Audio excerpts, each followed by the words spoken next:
In the criminal justice system, collaborations this big are rare. But when lyrical legends and platinum producers join forces, the expectations are sky high.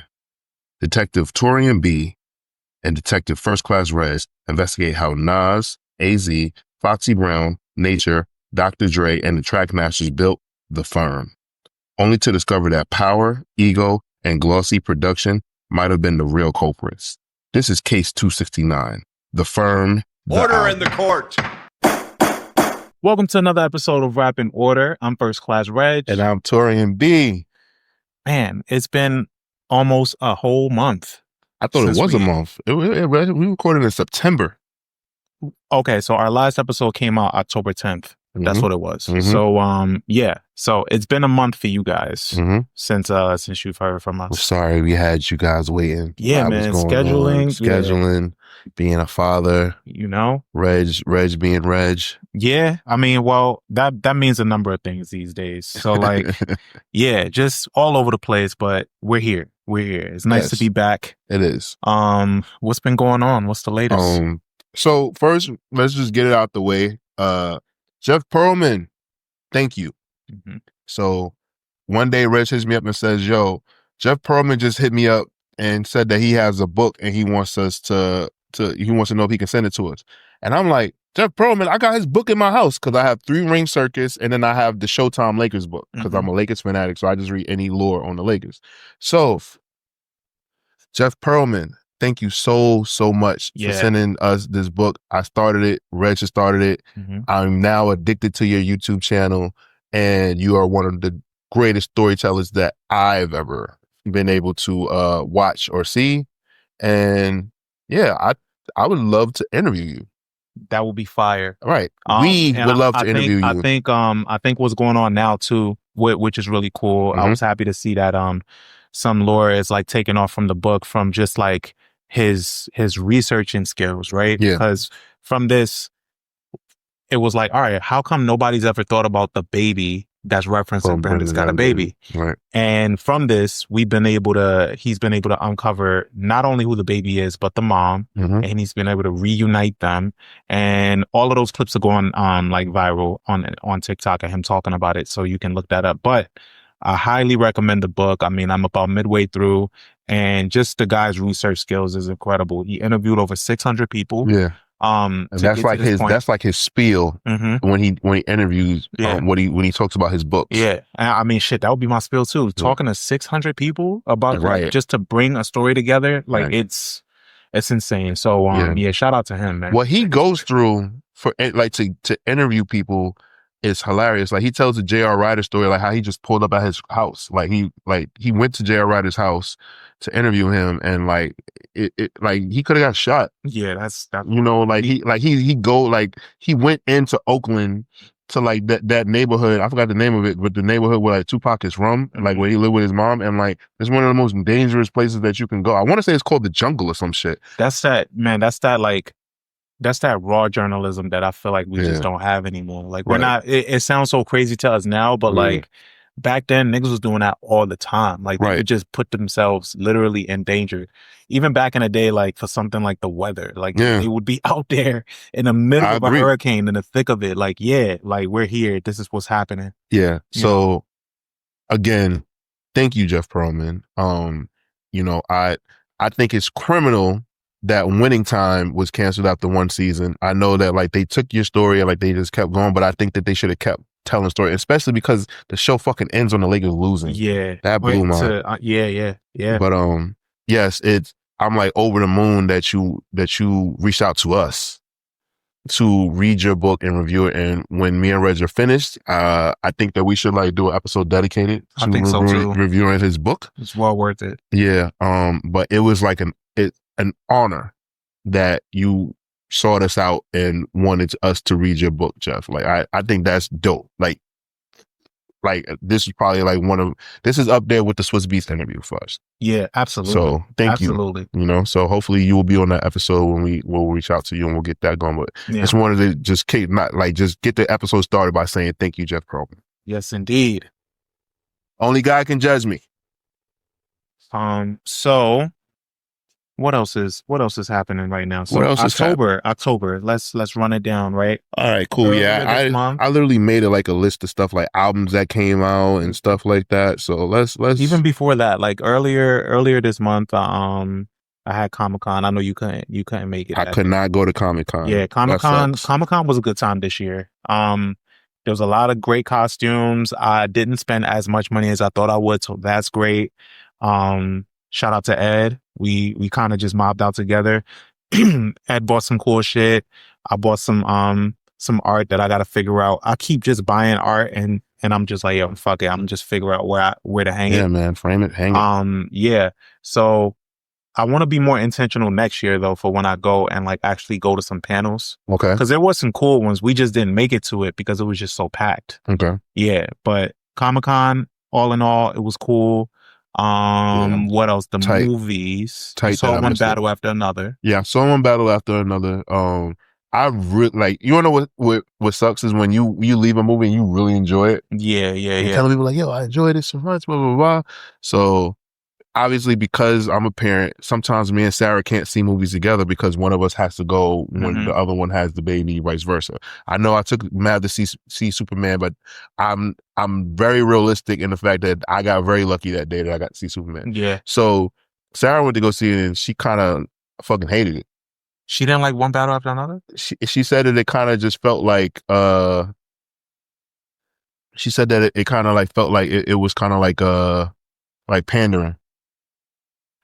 As far as like with Tiana's character, the weirdness of like the relationship with her and Sean Penn, the infatuation that he had with her, and her being a black woman, it was kind of like some people, because the director of the film, who made one of my favorite movies of all time, Boogie Nights. I know a lot of people always say There Will Be Blood is like his magnum opus, but for me, it's Boogie Nights.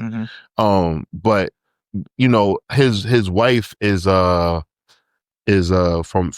Saturday Night Live, Maya Rudolph. Oh yeah. So they were saying that he has like a black woman fetish, and he was living out his black woman fetish with this movie with Tiana.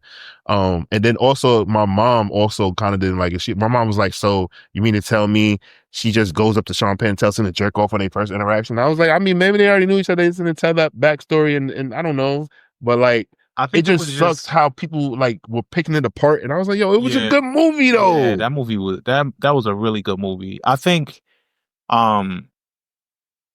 it's bigger than, I think just the fact that it was a good twist. It was a good twist on the story for him to be like, you know, this guy that's like trying to get integrated into basically what's like the Ku Klux Klan of like, you know, of that time frame. The all-white Illuminati. Yeah. He basically is trying to get integrated to that. And it's like, oh, what if there's a twist that he's actually infatuated with black women? So I thought it was just a good twist to the story. I thought it was great. I thought that Sean Penn did a great job. I thought Tiana did an impressive job. Leonardo DiCaprio was fucking Leonardo DiCaprio. Goated. I thought Benicio del Toro killed it. Insanely good. I also thought, what is Shorty's name? Chase something. Nah, we need to say her name is fire. Chase Infinity. There you go, Chase Infinity. Yeah. I thought that Chase Infinity did her thing, and I'm pretty sure we're going to see her name all the time, just like that's her first fucking movie. Yeah, I think Chase Infinity and the little sister from Euphoria, Storm Reed. Yeah, are gonna like be like everywhere. Yeah, I think so too. Storm Reed can act, and I think she made I think there's been reports actually that she's not returning to Euphoria. I think it was a good decision for her. Yeah, probably because it's like they took. I mean, because if I'm not mistaken, it's going to be them in college, so I guess like she won't be at home interacting with them anyway, so it'll work out. Yeah, so it's fine. But, yeah, it'll work. But all in all, I enjoyed it. But a lot of people hated the movie, and it kills the excitement for yourself when you go up to somebody and like, hey, I really enjoyed this movie. Then they tell you all the reason why they hated it. It sucks. I hate that. Yeah, I mean, I still really enjoy it. So we'll see. Hopefully, when it makes its way to TV, I'll check it out again from my home. What else I've been checking out? I checked. Right now, I'm watching The Morning Show. Okay, again. It's funny you say that. Sarah's season. rewatching it to refresh her memory now. Same. That's exactly what I'm doing, and I was trying to get my girlfriend into it. She's not really she has two rules for like when she watches TV. It's either is there any black people in it or is there any love story in it? Those are her main things. Yeah. It's like, are there black people in this? Is there any type of love in this? Like any type of like story to like into? That's her main those are her things. And it's like, I mean, I don't watch things to see myself in it. Like I just watch it. Some people, I guess some people feel that way. Damn. All right, Val. Well, Val's not a Seinfeld fan. Yeah, no, right. she's not. But yeah, that's how she watches things. But and the other thing I'm watching right now is The Chair Company. Have you heard about that? No.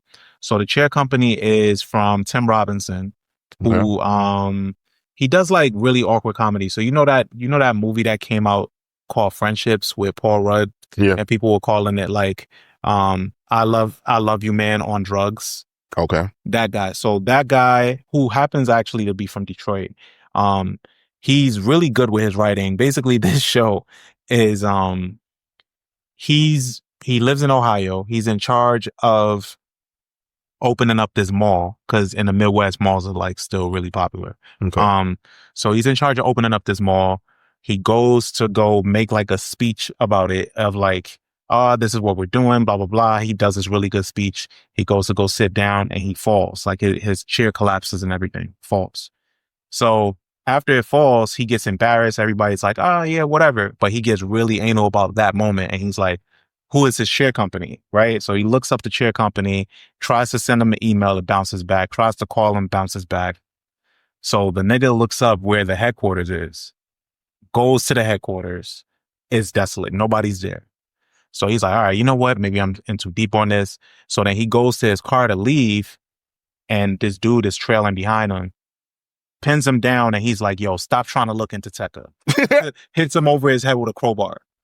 And he like leaves off. So now it's like, oh, I gotta know what the fuck is going on now. Like niggas is threatening my life. And so it comes to like, now he has this idea of like, they're using the chair company to smuggle drugs into the country. Oh, so this is basically about damn, what the name was it? I can't. I'm so sorry, guys. I can't. I'm a dad now, and I don't know the name of shit anymore. What's the name of the company people order furniture and shit? Oh, Wayfair? Yeah, this is Wayfair? This is about Wayfair? I didn't even think about that. But yeah, Wayfair, they were saying that people was using kids or some shit like that. But yeah, so it's something like that. And so it's like a psychological, like it's a comedy, but it's some other crazy shit going on. Wow. So they got me. They're like, okay. I'm like 4 episodes in. So let's see. I finished The Boys. Oh, I mean, Jim V. I finished Jim V. Yeah, I haven't even started this season yet. Is it good? Yeah, it's good. Well, I mean, you're lucky you get to binge it. I actually watched it in real time, so that's good, right? As you guys know, I watch, WWE weekly, so we got some stuff going on. They just had Saturday night's main event. CM Punk is the world champion, which means that on the Raw brand, he's the champion. Cody Rhodes retained the title. He beat Drew McIntyre. I'm not happy about that. I'm not happy. I love Cody Rhodes. I think that Drew McIntyre needs to win a belt. Jade Cargill beat the shit out of Tiffany Stratton. And she is the new women's world champion. Like, beat the dog shit out of Tiffany Stratton. Like, I'll show you later. Like, she beat the dog shit out of Tiffany Stratton. So that was cool. There was some other match, but those were like the standouts, and like so CM Punk beat Jey Uso, so like everybody thinks Jey Uso is going to turn heel and be a bad guy, so everything like that. Okay, so, that NFL season's back, so I'm excited about that. On wrestling, real quick though, shout out to Eli. Eli is like really into wrestling again. He went to go check out West Side Gun. West Side Gun had this event. He went to Hills Have Eyes. He went to it and he said it was super, super unorganized. Like it was really, really, really bad. What did he think? So like, I'm sorry. The matches themselves, he really he had a good time with that. But like, I wish I knew that. I would have told him to buy the fucking vinyl. Oh yeah. I think he bought some merch or whatever, but yeah. All right. But he said he had a good time despite all of that. But I thought it was cool that he that he actually he went. So West Side Gun, Smoke DZA, and a few others started their own wrestling promotion called Fourth Rope. So what they do is like pretty much they can have they have all wrestlers except for WWE wrestlers come in because other wrestling brands, like they're contracted, like they can go place to place or whatever. But WWE, like, you belong to them. Yeah. So West Side Gun, it's a hip hop twist. Like, they could do a lot more. Their merch and like a lot of the money is like given to them in a better way because West Side Gun literally does this as a passion project. Mm-hmm. So I can imagine, because you want to know what's funny? It was supposed to be the Thursday before Halloween. It was supposed to be October 30th. Yeah, and they pushed it back. The weather. They pushed it back. Guy came to New York just for that, but had to go back on Friday, so he missed it completely. Damn. So it's funny you say that because Guy was going to get my merch, but it didn't happen. Shout out to my cousin Guy. But it's probably unorganized because West Side Gun, he does everything independently. So like even with him, even with his rap shows, they're kind of unorganized. Like it's kind of like chaos or whatever like that. But he just deals with it and he just powers through. Like the fact that they tried it, like they didn't check the weather and had something in the place that they were having by Six Flags. Right. It's kind of crazy. Yeah. So yes, shout out to Eli. He enjoyed himself. So yeah, he still made something out of it. Yeah. Took some photos and everything like that. So see what happens. That's dope. But yes, NFL season's back.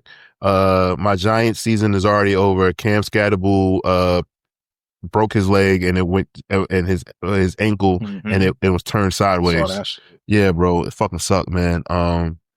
It is what it is. Hopefully Scatterbull comes back strong next season. I don't know. They said he's okay though. They said like it's not like a career-ending injury.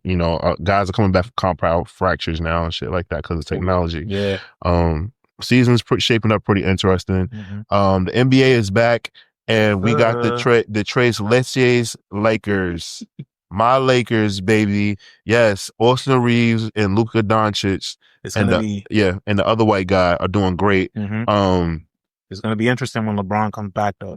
I think what people don't understand about LeBron isn't like a ball dominant player. No, he models his game after Magic. Yeah. So I think he's gonna have to like fit in even more. And it's funny because we're talking about LeBron fucking James here, right? But I think that he's probably going to have to like take a role like where he just kind of fits in where he can get in and like just like do the other pieces, because him and Luka Doncic on the floor to me has to keep every team honest. Yeah. Because of what the threats that they pose. And if we have these guys really stepping up like they are right now, like I think we're good as long as motherfuckers stay healthy. But I think even if he scales it back, he's still LeBron. Like, so cameras are still going to be on him. Oh yeah, for sure. I just feel like JJ Redick deserves a lot of credit because people were like laughing when the Lakers hired JJ Redick, and he's looking like a fucking genius right now. Yeah, because he's way too like he's very about the game. Yeah. For him to not get the respect. Yeah, Wemby is looking like a creative player. He's playing really good. Like it's ridiculous what Wemby is doing. Out the gate. Yeah, bro. Like he's getting like 7 blocks a game and shit, and still scoring 30. Insane. Like the combination of his skill is like something that's never been seen before. So there's a lot of cool things happening in the NBA this season. The Dodgers just won the World Series, and I think arguably the greatest baseball game I've ever seen in my life. Yeah, like that was a really good baseball game 7 that they played. I didn't think the Dodgers had a chance to win, and they came back and did it. So shout out to the Dodgers. Congratulations. They beat the Toronto Blue Jays. I wasn't following baseball that well, but how's Mookie Betts doing? Because I know so it's crazy. So at the beginning of the season, we thought that he was like, like withering away, disappearing. Yeah. And I guess they got control of it and we didn't hear about it anymore. Yeah. That's like the last thing that I heard about it. And then I'm just seeing that he's like fine again. Yeah, bro. Like, I'll be honest with you, I don't know. Like it beats me. I will say that he did say that, like, because he didn't hit the ball that well. His offense wasn't really that good. And I do think something's going on with him. I just think that they got control of it and like kind of like stop the story. So I think I personally think that's what happened. I think he still has to address what's going on, but I think that they were able to get it under control, and maybe this offseason he'll probably be able to get some answers that he was looking for. Okay. So that's that. And music. Let's talk about music, man. Yeah. Let's get into it. So. Even to cast a wider net on that, I know the Grammys should be being announced soon. Right. I know I and we typically always talk about this on the show of like coming up to the Grammys of like our predictions and stuff like that. But I have some thoughts in mind on like some albums that I know I want to have that will have some recognition when it comes to the rap albums. Yeah. Okay. Give me it. So there's Alfredo 2. Okay. There's the Clips album. Okay. I think that's going to be a tough bet in itself. There is, I don't know if any of the Mass Appeal releases get touched, but I think as far as rap albums this year, it would be cool to see Slick Rick nominated. It's not happening, but yeah, that would be cool. It would be cool as fuck. It would be cool. Who else you got? So I mean, you said two of my albums that I picked. Chance the Rapper Starlight definitely has to be on that list. Yeah. What would be nice for me if DJ Premier and Rock Marciano's the coldest profession ever, the coldest profession. Shout out to Premier. Got on there. Shout out to Premier. And then let's see, Balloonerism by Mac Miller, his posthumous album. If he gets nominated. Yeah, even getting nominated. I think that album was one of the probably. I'm not a fan of posthumous albums, but that's one of like the best posthumous albums that I've ever heard. Okay, like an album that was released at I get it. I guess the bright side is that it was complete before he passed. So that's what it was. Where it wasn't like how most posthumous albums like there's bits and pieces and things clipped together and put back. Yeah, I mean, top of the year, like that Life is Beautiful really set a good tone for this year. I even think, I mean, I would love like Glockavelli, that Key Glock album, if we're digging a little deeper, incredible album. Yeah, it's crazy. Still no A$AP Rocky album going into 20. He had an interview talking about that, and he basically said that he doesn't want to rush anything, that like he's on his own time. He's actually that's enjoying it. He sounded crazy but he's been promoting this album forever. Yeah. I just think that like he's recording it and it's not sounding good, but I also think that he took Tyler's advice and decided to shut the fuck up about it. Yeah. I think that's like a big thing. What else? Didn't Tyler just release like a deluxe of Chromacopia, or like he added one songs? It's only okay. Yeah, so the one song that I heard is that's it. Okay, yeah. So I know that, and then Tyler had some backlash because after D'Angelo passed, R.I.P. to D'Angelo, the legend. He put up a really heartfelt post about D'Angelo passing away, and like his fans were in the comments like, "Who is this guy? Drop some new music, bro. Who's this guy?" Blah blah blah, and that like it allowed people to be like, "You see." That this is what Tyler cultivated, and like now he has these racist ass fans, incel fans, and his comments talking shit about this R&B legend. And then me and LaShawn actually had like some tense moments because LaShawn kept showing me stuff that like Tyler did when he was younger.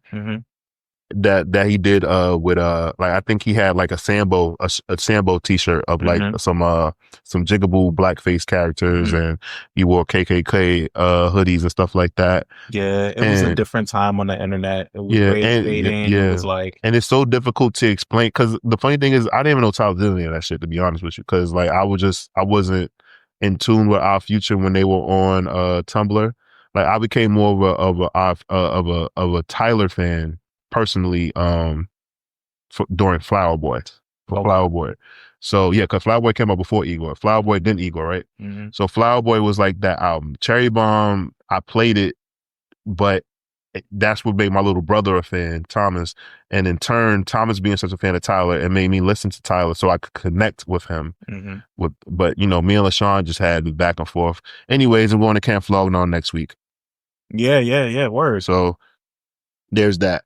But yeah, you know, I think that I don't think Tyler's gonna address it anymore because he's kind of pretty much said like I don't know, like I said it, like I can't take it back, but like I'm obviously a black man and like I care about these things.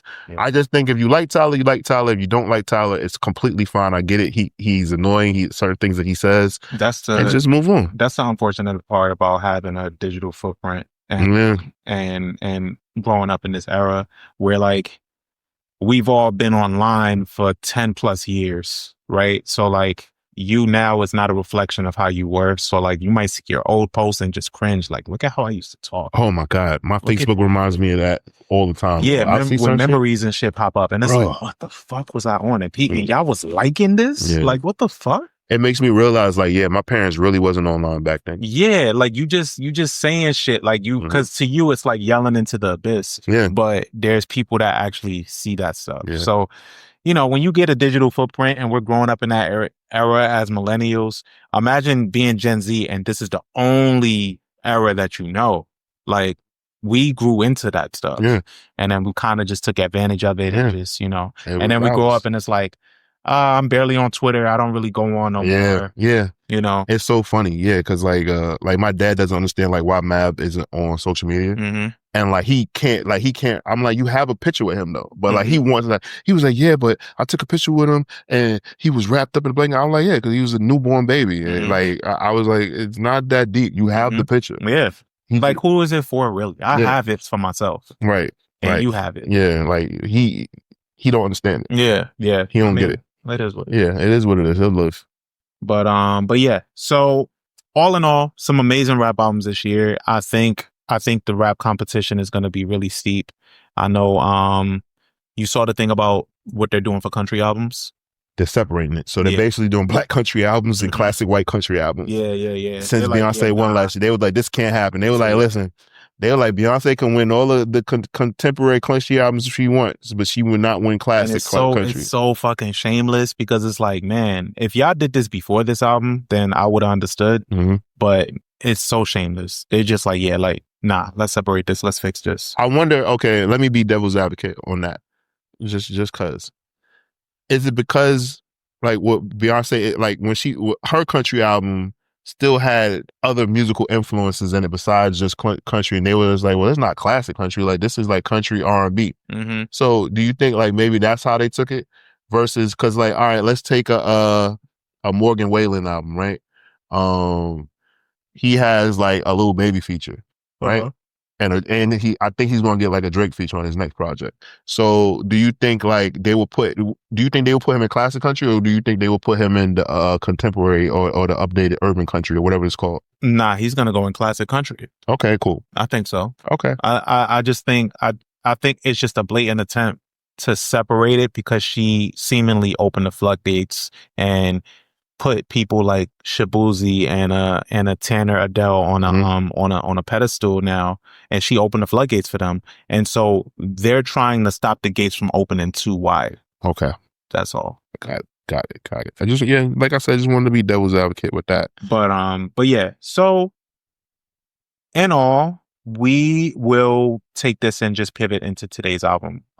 So when you mentioned this album, when you mentioned that you went to do this album, I was like, wow, I literally don't think I've listened to this album since it first came out. Like, and I remember listening to it with my brothers and this being like an event because this was like a supergroup in a sense. And it was like, it was a supergroup. It was artists that all existed in their own way before they came together. So you had the attachment of Dr. Dre. And then you had Nas, who a year prior released It Was Written, right? So and Trackmasters. Yeah, and Trackmasters. So it was like holy shit, it's like the Avengers coming together. Right.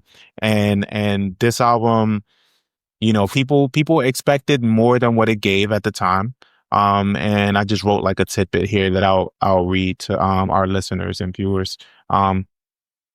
When the firm was announced, because we're talking about the firm, when the firm was announced, which consisted of Nas, AZ, Foxy Brown, and Nature after Cormega's exit, it sounded like rap versions of Avengers. With Dr. Dre and Trackmasters behind the boards, expectations were massive. This was supposed to be the East Coast Mafiosos rap summit meeting, merging lyricism, luxury, and lawlessness into one cinematic masterpiece. But by the time it dropped, fans were divided. Some thought it was too polished, too glossy for a crew built on street rap. Others appreciated the ambition of it. This was rap trying to level up and find that middle ground of like also sounding exuberant, expensive. You know, decades later, and also a note on that, October 21st was the day that this album was released. So it just had an anniversary of the release. The album still feels like a time capsule, like the height of the 90s, rap sophistication, and the moment Nas decided to test how far rap could stretch without, you know, losing the grit of it. Dr. Dre's involvement gave it like that West Coast feel, with these New York MCs. While they brought that verbal density, it peaked at number 1 on Billboard's R&B and hip hop charts and number 2 on the Billboard 200, selling nearly 150,000 copies in the first week. Mixed reviews aside, it remains a fascinating quote unquote what if in hip hop history. And what if, they actually stayed together? What would have came of that? Would we have had any more solo pieces from them within the group? Or would they have just wrote this out and gave us more, more to digest? Oh, we would have absolutely got solo pieces from them because Foxy Brown and Nas alone were too big of superstars to not. I also think that the reason why it didn't work was because Cormega wasn't a part of the group anymore. Obviously Nature is a great rapper, but I just don't think that he fit because because he wasn't originally a part of the plan. It just felt like everything was kind of like dialed in. It didn't feel like they actually worked together. I think it was an idea versus like them like actually like coming together and like making this like what it was supposed to be like a thing. It just felt like, oh, we should do this, but it just didn't work out. And that's the unfortunate thing, because if you're going to be okay, Slaughterhouse. The reason why Slaughterhouse worked for a small amount of time was because those guys actually became a group and worked together. Mm-hmm. Like Nas knew, like, all right, I got another album I got to work on after this. AZ, had a career that he was trying to get going. And Foxy Brown was, Def Jam was funneling a lot of money into her. And like Nature was trying to get his career going. It just didn't go nowhere. Mm-hmm. But, and that's no disrespect. But I just feel like, okay, I want to scale this back. I was in Atlanta a couple weeks ago, and my cousin Ashana Ayers, who I admire very much, right? And she's also a Queens native, so like just say that she's Queens all day. Like she was like, "Oh, what's going on with you? How's everything going with the podcast?" And I was like, "Oh, everything's going good, actually. We're getting ready to do, the next couple episodes, she was like, "Oh, what albums did you pick?" And I was like, "Oh, we picked The Firm, and we're gonna do Mob Deep's The Infamous." And she was like, "Oh, 2 classics." And I was like, "No." I was like, one, you can argue. I was like, she was like, "What? The Firm is classic." She was like, "That's your generation." I was like, "Oh. Well," I was like, "Not about my generation." I was like, no one thinks that The Firm is classic. I was like, I've never heard you say that. Yeah. And then she was like, "What? No, Phone Tap." I was like, "All right, tell me another song from that album. Tell me." She was like, "What?" And then like everybody else in the household was like, "Wait, Taurian kind of got a point." And then it became like a discussion about that time period, because I was the youngest. Besides Maverick, I was the youngest person at my cousin's house. Mm-hmm. So everyone else is 40 and up. And they're discussing that time period. And like, it's funny because they were like, "Yo, the promotion was like incredible." The fact that like, on It Was Written, Nas had did something with Dr. Dre. He was already working with Track Masters. There's the song Affirmative Action on It Was Written, that where they came up with the concept for The Firm. Yeah. So it was anticipation because that song was so good, right? Mm-hmm. So everybody, they just couldn't believe. They was like, "What?" And then Foxy had Letter to the Firm. Mm-hmm. So everybody was like, "Yo, this is great." Like, this is, but I think Steve Stout, right? Because Steve Stout was kind of like the person, like the general manager that kind of put everything together for The Firm. Mm-hmm. I think that he kind of like overshot what he was looking at. And I think that, it just was a matter of the execution, what they did with this project. Because number one, a lot of the shit that like they was doing, like you could tell like they didn't watch like a lot of mafia films, and I'm big on mafia films. Mm-hmm. So like even like the opening, when like they're kind of recreating like a Bronx Tale and Goodfellas, when they're like, "When I was a kid, I always looked up to the gangsters, or I always looked up to Esco." And it's like, it seemed like obviously everybody's seen Scarface, but Scarface is not Italian. Mm-hmm. He's Cuban. Mm-hmm. So it seemed like they were like mixing all of these mafia films. They're trying to bring like a mafioso rap to it. And it's like, damn, like they didn't get it right. But if you have but we have examples that did get it right. Only Built for Cuban Links. Life After Death did well with it. Mm-hmm. Obviously Reasonable Doubt did very well with it. Yeah. Right? Like there's Kool G Rap did a really good job with it, and Scarface did a good job with it. Like the mafioso subgenre of hip hop. And it felt like for the firm, I don't think Dr. Dre knew a goddamn thing about. I could be very wrong. It just feels that way. I think they all just knew that it would be fly. Right.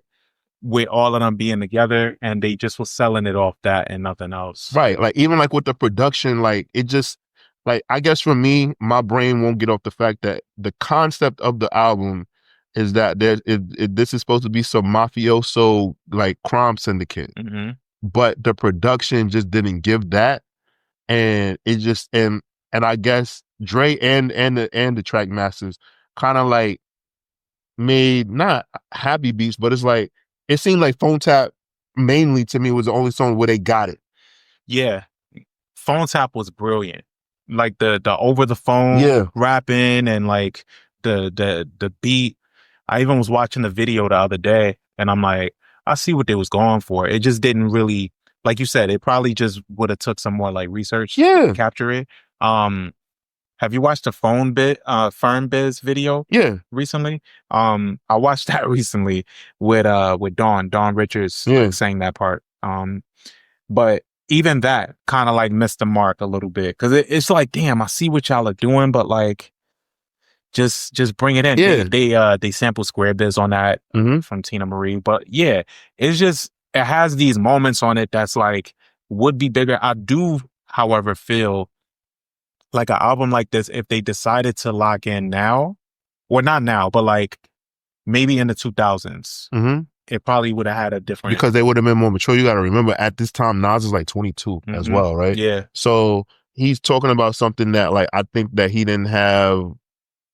He probably needed more perspective. And I think that he got his taste of it when, you know, he was featured on the Casino soundtrack. So for the Street Dreams video, like he had some of the characters featured in Street Dreams, from Street Dreams from Casino in the Street Dreams video. So I think that he got his taste of it. He got to wear some of the pink fly suits, like similar to what Rob De Niro was wearing in the movie. And he was like, yo, fuck it, let's do it. Like, this is dope. I really just wish that they had got it right, because I think they could have been better. And I you know, it's unfortunate that like the fourth member nature, like it's always like interchangeable for people, like who they think should have been in the group. But you wanna know what's funny? I think if they would have like just reached out to Mobb Deep and brought them on board, that would have been. I think it would have worked out way better. Because I think if anybody understood mafioso shit, I think Prodigy, Nas, and Foxy and AZ. Yeah. They got it. Yeah. I truly feel like they would have understood it. Or my one other thing, I think that if they might have just brought on Kool G Rap to just be the OG, like the Uncle Paulie from Goodfellas, a part of the firm. Yeah. I think it would have, because Kool G Rap's like mafioso gangster raps like a fucking dope. Yeah. I think it'd have worked. I like that. Yeah, you know, I get it. And I understand, like, you know, even though Dr. Dre's a West Coast producer, like, you know, that's why some people were like, yeah, I don't know. But I think he still could have got the job done. I do think that Trackmaster shouldn't have been a part of it. Yeah. It's glossy. Like, they were crossover and not get it. Yeah. Like, you know, and I understand that they were with Steve Stout, you know, Tone and Poke. So I understand. I can honestly see why some of the mistakes that was made in this album were made. Because it's like, damn, I see what y'all was trying to do for real. Like, I see that you got Trackmasters, but you got Dr. Dre because you also know that Trackmasters is popular right now. Right. But then you also know the appeal of Dr. Dre. So it's like, all right, well, what if we just blend them? Cool. What if we're a collective, we're a super group, and we also blend in what we bring individually and make it as a group? Like, I see all the flaws in it, or I see what they was going for. It just didn't really hit, and the album is just too fucking long. Yeah, like it was just amazing to me. I was like, damn, like only built for Cuban Links, like they really got it. Like Raekwon really got it right on that project. So like that's why like I continuously like mention that and bring that part up too. Is like, yo, like Ray, like he understood it, and like he understood the fucking assignment, like, and he made that fucking happen.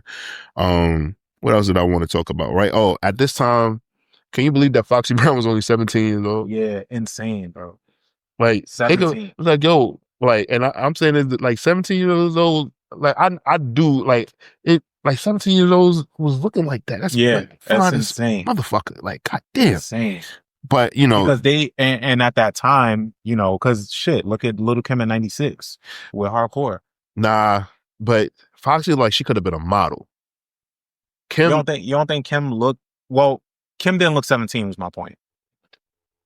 I don't think she looked that young. No, she didn't. Like, okay, Little Kim, fine, but Foxy was a different kind of fine, bro.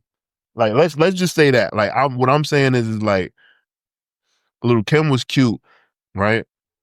And like they dressed her up. Foxy was fine in a pair of jeans and a wife beater t-shirt. Mm-hmm. That's what I'm saying. Does that make like I get it? Like Kim, like Kim, like you had to put Kim in a lingerie and all of that sexy shit to like really get you to notice Kim. Yeah. Foxy, you put some jeans and a shirt on and she walked down the block, that beautiful chocolate skin. Mm-hmm. And it was just really a thing back then too, to like take these, you know, it was, you know, dangerous territory to take these women that were like a lot younger and put this kind of like sheen on them to make them appeal to like an older crowd. That's just what it was back then. Right. It's like, oh, Kim, you're this old? Okay, well, you're going to wear the, and Biggie was like kind of orchestrating it for a star appeal. Like, you're going to wear this, you're going to wear the Chanel, what you call it? What, like from the movie? I feel like that really happened. What's the suspenders? Oh, you're going to wear the Chanel suspenders? What if you wear it without a shirt under? Like, wear that. Yeah, I'm pretty sure like that's happened. Shit. You wanna know what? When's the last time that have you ever listened to the Junior Mafia album? I want to say when I was much younger. Okay. If you get bored and like, you know, you don't have, you know, you got time to kill, listen to the album. They actually executed, and obviously because Biggie wrote most of the album, but they executed the mafioso thing better than the Firm, I think, as well. Okay, interesting. All right. Yeah, I could check that out. Yeah, man. But yeah, so with this one, let's see. Obviously, we touched on Phone Tap and Firm Biz and what they were doing. Even like you said, like with the album, how it opens up, you know, it sounds like the opening credits, like for a mob film kind of, and the way it kind of takes you in, and you could see the influence off of it right into Phone Tap. I thought was seamless though. Oh yeah, yeah, that was really good. So it had me there. Yeah, but it starts off kind of top heavy because after Phone Tap, it obviously we go into Firm Bits, and that's like the commercial swing, you know. And then I'm Leaving. I'm Leaving with Nori is dope. Yeah, that's a good balance. Yeah, and the story is that it was like a verse for a verse, because Nas appeared on a CNN album, and then Nori gave his verse for I'm Leaving, but without Capone, and that caused problems with him and Capone. Yeah. Oh, I didn't know that. Yeah. Okay. I think I'm Leaving could even have been a single. It could have been. Yeah. It could have been, but it just didn't work out that way. But it was something that like I think it was talked about. It just didn't happen. Like and it's funny because on Drink Champ, Nori asked Nas about it, and Nas was like, like I didn't have control over that shit. Like that was Steve Stout. Yeah. Side note, shout out to Nori running a marathon. That was beautiful. Yeah, it's so funny that like I you know what, I really, a lot of rappers that came out and from like 96 to like 2000, I have a certain affinity for them. So I know everything that's going on with certain rappers. So a lot of people didn't realize that like Nori is like a fitness kind of like freak. Yeah, he runs all the time. Yeah, because of Drink Champs. Like Johnny, and shout out to Johnny, and the chat was like, yeah, Nori running the New York Marathon wasn't on my bingo card. And I was like, yo, Nori like runs all the time. He has a run club. So like I just thought that was interesting that like so many people found out that like Nori does that. To me, it's more fascinating that Nori has hair again. Like fuck that he runs. Yeah, but and like good hair too. Yeah, like it looks good. Yeah, so like, you know, I thought that was pretty interesting and pretty funny. But you know, it's just something that like it is really dope to see, because you remember that infamous picture where like Nori like is like looks like he's pregnant and he's wearing all his jewelry, and like one of his jewelry is a Newport box and shit. So I actually think that is pretty dope. Fucking haunted him. Yeah, I think he hates that photo. Yeah. You know? I want to shed light on Firm All Stars. Okay. That's the Nature solo joint. Right. Okay. Check it out. That's not that. It was cool. Like it wasn't something that like I like that like stood out for me, and it sucks because Nature gets shitted on so much, right? But his Banned from TV verse is fucking iconic. Yeah, It's the one line, really. It's the one line. You think so? Yeah, I think so. But what is it? I get pussy with my father's features. I get pussy with my father's features. Yeah. I think it's that line that's like, oh, okay. But the verse is good. I think the verse is dope. It's just that also he got the short end of the stick because in this group, we know all of these people. Like, we know them. We know now. Right. We know Foxy. We know AZ. Like, he just... And then Dr. Dre, like, we know it was kind of like, where this nigga come from? Yeah, who is this nigga? Like, with glasses on the fucking cover. And he just looked shoehorned in on the cover. Yeah, he does. So he got the short end of the stick. I was happy that they gave him a solo because it was like, all right, that's cool. He can kind of earn his stripes. It was, it was supposed to. And his rap name is fucking dope. Yeah, Nature. Nature's a fire rap name, bro. Yeah. So I fuck with it. Yeah. You know. You want to talk about? I'm going to tell you some of my standouts. Mm-hmm. Obviously, Phone Tap. Yeah. Amazing cinematic, right? Execution concept. Firm Biz, slick, is catchy. You know, felt like it was that was like Foxy's show. Like she shot on Firm Biz. Biz. Okay. On Firm Fiasco, you know, AZ and Nas, I feel like they glided. Mm-hmm. You know, it was synergy right there. Like I really wish that Nas and AZ would just give us an album. That's what I want. Mass Appeal. Do that. Give me a Nas and AZ album. Sorry. Right. I'm Leaving that we just finished talking about, you know, a street confessional. One of the few projects on this album, one of the few songs on this project I feel like has a lot of replay value. Fuck Somebody Else, I thought was pretty like dope. Yeah. Like I thought that's one of my favorite ones. And then Throw Your Guns. And Throw Your Guns is solid. Yeah, Throw Your Guns is solid. Half a Mil. I was really into like certain rappers because of like what their names was and like learning about them. Mm-hmm. So when I saw a nigga the rap name was Half a Mil, I was sold. I was in. I was like, yo, this is fucking dope. It. But yeah, those were like my standouts. No hardcore? No. I fuck with hardcore. I liked hardcore. I liked obviously Phone Tap. Desperados is another one too. Mm-hmm. That stood out for me. And then I think overall what I wrote as a standout too was just Foxy Brown being on here. Oh yeah, like stole just the show. It was just nice to hear Foxy like this. I think for her to have this in her catalog, even though it's not the best album, it's still pretty impressive for her to have this in her catalog because it was always cool.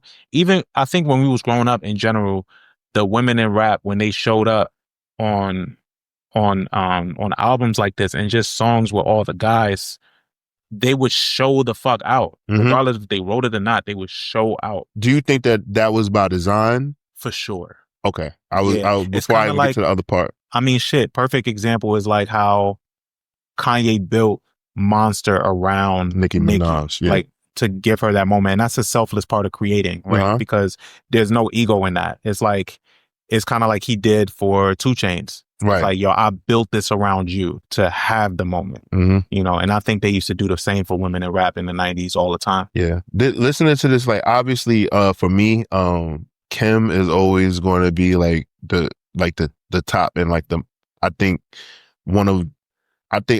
arguably the most influential female rapper for the landscape of what rap is now. I don't want to say, because some people be like, how could you say that with Queen Latifah, MC Lyte, and Roxanne Shante, and Salt and Pepper? Like, I know that those queens, who they are, right, and they're Mount Rushmore. Yeah. But for like what we see now, from 96 and beyond. Yeah, from 96 and beyond, and like, you know, how like pretty much like, you know, women like taking control of like their bodies and like how like things like the subject matter of what's rapped about. I always give Kim that credit, right?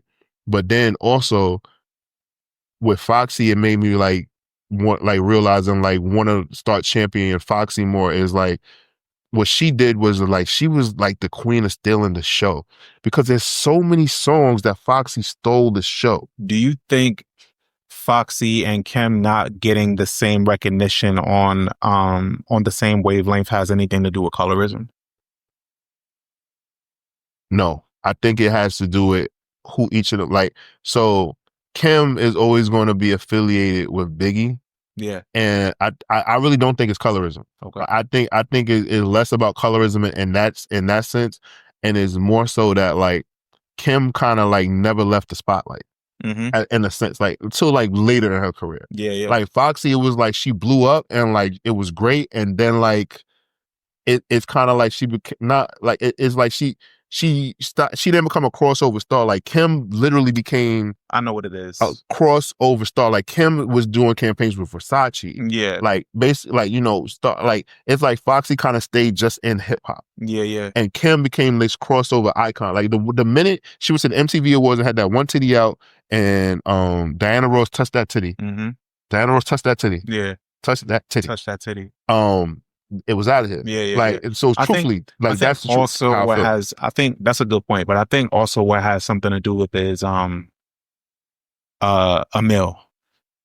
The fact that Jay-Z took on Emil instead of leaning toward Foxy at that time, I think had a lot to do with it too. I think if he because he said he did that purposely. He said he wanted to like bring somebody else up.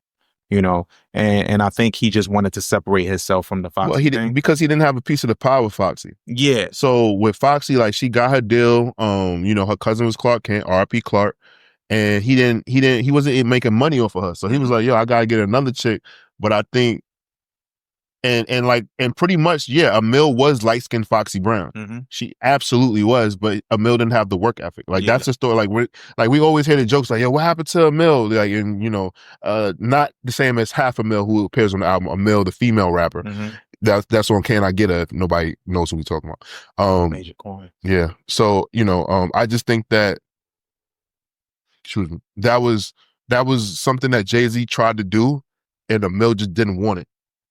I'm pretty sure like her version, she hasn't given her side. So yeah, all I know is like she has like small interviews. 300 NDAs on her back. Yeah. Like she's giving like small interviews and she just said like, you know, she was a mom and she wanted to be home with her kids and her family. And I get that and I respect it. But I do think if Jay could have gotten a piece of the power with Foxy, or like if Foxy would have been signed to Rockefeller versus I don't even know how that's the story I would like to know. Why wasn't Foxy Brown signed to Rockefeller from jump? Yeah.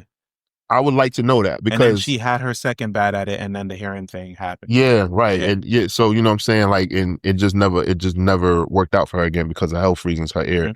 But yeah, Foxy Brown could have been, if Foxy would have been next to Jay the way how we really want it, she's out of here. Yeah. Like, it's like, you know, the early part of her career gets associated just a little bit though. Yeah. You know, just with a couple of songs here and there. But that's what I'm saying. Like, Foxy was cool with Jay, she was cool with Nas, but like, she didn't have that under the wing kind of thing, and Foxy kind of stood on her own, which was kind of dope. You know, she was just signed to Def Jam, and Def Jam really had something going, right? Doing it herself, right? But unfortunately, she didn't have that, and she wasn't as big as a crossover star as Kim became. Like Kim was in fucking teen movies and shit like that. Like she was in Can't Hardly Wait. She's All That. Like, you know what I'm saying? Like shit, she was walking with Donatella Versace. Yeah, bro. Like that's what I'm saying. Like, so for Kim, that's why she became more of an icon than Foxy. Foxy kind of stayed pigeonholed in hip hop, whereas I feel like Foxy was doing that shit too, though. Like she had some looks like that, but she didn't do it first. Okay. Kim was doing it first, and Foxy was getting those looks. But it wasn't. If she would have been a Rockefeller, it would be completely different. I don't care what nobody says, because Dame probably would have got her like some campaigns. Dame was very close with fashion models and shit like that. Naomi Campbell and all them. Like, it just would have looked different. Like, and I think Dame had like a fashion magazine at one point. Yeah, bro. Like, it's something like things would have been different. But you know, the cards fell how they fell or whatever like that. You know, so but it is what it is.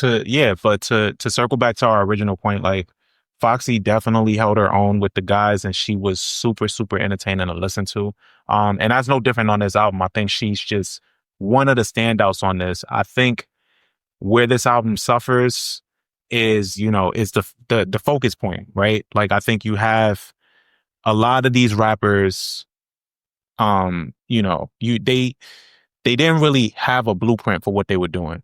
I think they just had an outline, and then they just tried to fill in the space. Yeah, it just all sounded good, and then like, you know, we hear so many stories about, yo, we was going to be a group. We was going to do this. And like, this was the one that actually like came to fruition. Yeah. But it just fell flat. Like, it just didn't work out. Another highlight on this is AZ absolutely shows up. Oh, yeah. He shows up on this album. Yes. And I guess the problem Cruz. The problem isn't the rappers on this album. No, it's not. It's not the rappers, because they all really rap. Like, they all do their thing. I think it was the A&R of the album. Yeah. Kind of failed them. Yeah. It's the production. It's the merge between Dre and track masters that you think is going to sound great. It sounds great on paper because they're two popping producers at the time. Right. It just sounds great, but it just didn't hit. It didn't land.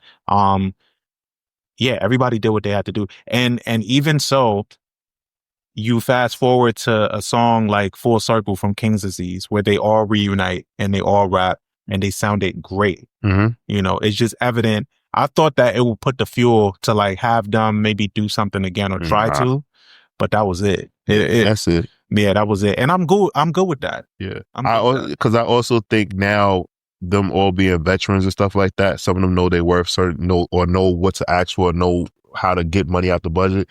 And I just think, like, you know, I'm pretty sure Foxy asked for some astronomical number. I'm pretty sure AZ, you know, probably, you know, wanted some piece of the pie in nature and shit like that. And it just probably, the money probably just didn't make sense. Nas probably was looking at all of them like, yo, you ain't worth what you asking for if it was in your pocket already. Word. You know? So Nas is the only nigga out of all of them that just is still, he found a real second wave, like, second or third wave. Third. At this point. Yeah. This is his third. And he like, locked the fuck in. Hairline good. He cut it. He grew out locks, cut it. Hair still good. Like, he's fine. I envy that nigga, bro, with that. Like, yo, bro, getting you to get to a certain age and just be like, yo, I can grow a fro. What?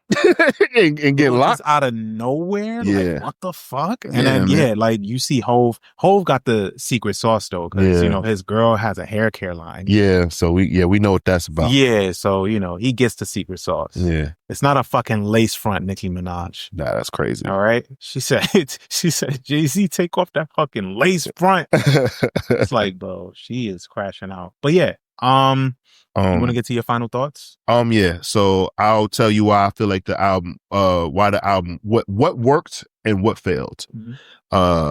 So what worked is the idea of a lyrical supergroup, the ambition to merge coasts under one umbrella, Dr. Dre's attempt to create a polished mafioso sound, individual flashes of greatness, Nas's precision, AZ's elegance, Foxy Brown's bravado, Nature being the new kid on the block. Right? What failed, there was a lack of cohesion. It never feels like a group album. It really does not. That's true. Right? The overproduction, and it was too many cooks in the kitchen on this project. Nature's late inclusion kind of disrupts the chemistry and it shows. And then the album feels more like a label compilation. It feels like a poor man's Cool mixtape. Okay. But there's that. And then I have one other thing to say. If we were to get a firm album today, I would want the Alchemist or Premier at the helm. Alchemist working hard, man. Oh yeah, it's crazy because we know how, not oversaturated, but we know how much Alchemist is involved in everything right now. But we still be like, Alchemist, yo, man, that'll sound good with Alchemist. Like, he said, like, Alchemist just get it, bro. Yeah, I strongly feel that, like, yeah, Alchemist, Premier, or Madlib could absolutely do a firm album, and oh man, Premier, that would be cool. Yeah, man, you know, and really, really execute it like really well, and I think like it would be great. Like, I don't like the rappers that are first coming to mind. I don't think that it will work well. Like, it would have to be like rapper, like, you know, one Premier rapper, but like the other ones would probably be on a lower tier. But the first rapper that comes to mind is Regg. Oh, that would be cool. Like, if he was like featured with them, or no, just a new group. Like a new group, but it's the same concept of the firm, but just a new group. Like, just to get some new energy in there. I would definitely want Ross on that project. Like, you know, and probably include Lotto for the woman. Big Lotto. Yeah, big Lotto. And let me think who else I would want to hear on there. I want to say Gibbs. Oh, Gibbs and Ross, that would be cool. Yeah, they wouldn't, by the end of the album they would hate each other. They wouldn't get along. Yeah, and Gibbs will be on it. Yeah, the competitive energy for that will be really good. And this is funny, but I actually think it will work and he would do really well. Davies. Oh, interesting. On that project. So yeah. So Ross, Freddie Gibbs, Davies, and Lotto. Interesting. For my The Firm album with Alchemist as a producer. Okay. Yeah. Well, let me think of this here. I would say Damn. Okay, I would say Flo Milli. Ooh. I like Flo Milli a lot. I think she would show out. I think Flo Milli would be a great addition. And then with Flo Milli, I would say Jid. Ooh, okay. Yeah, I would say Jid, Flo Milli, Tyler. Yeah, because Tyler can do production. Okay. And then I got one more, right?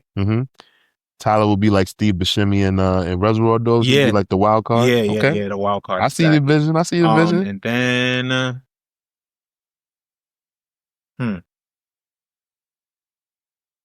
He missed Tyler the Creator, guys, not Tyler. Yeah, not Tyler. From Tyler, I just had to think about that. Like, yo, they gonna think he talking about Tyler. Yeah. Like, what the fuck? Damn, that's tough. Offset. Give me Offset. Okay. Yeah. Okay. Give me Offset. Yeah, like it's updated, and I think since the Firm album, Mafia culture has been more ingrained in pop culture and in Black culture. So I think that they will understand the assignment better than the guys on the Firm album did. They could look it up. They have creative teams to do all of that stuff, to do a real rollout. Right. Shit. Yeah. Cool. What? Good. Yeah. Actually, take out who's the last person I just said? You said. Well, I'll take out. You know what? You'll take Offset out. I'm gonna take Offset out. I'm gonna put Doechii. Oh, I would love to have two women. Yeah, two women. Two women, two guys. Because I would love to have a machete flow between two women. Okay. We have yet to have that. I know. I just need two women like rapping back and forth. Like having their own We Gonna Make It. Okay. I like that. I would love that. Okay. So I'm gonna get into my rating now. I give this album a 2 out of 5 waffles. Phone Tap alone gets them two waffles. Yeah. And then the rest of the album, like I said, it just wasn't. It just was executed poor. It sounded on paper, it sounds great, but when you get the album, it's just not what it is. But it is a stamp in history, right?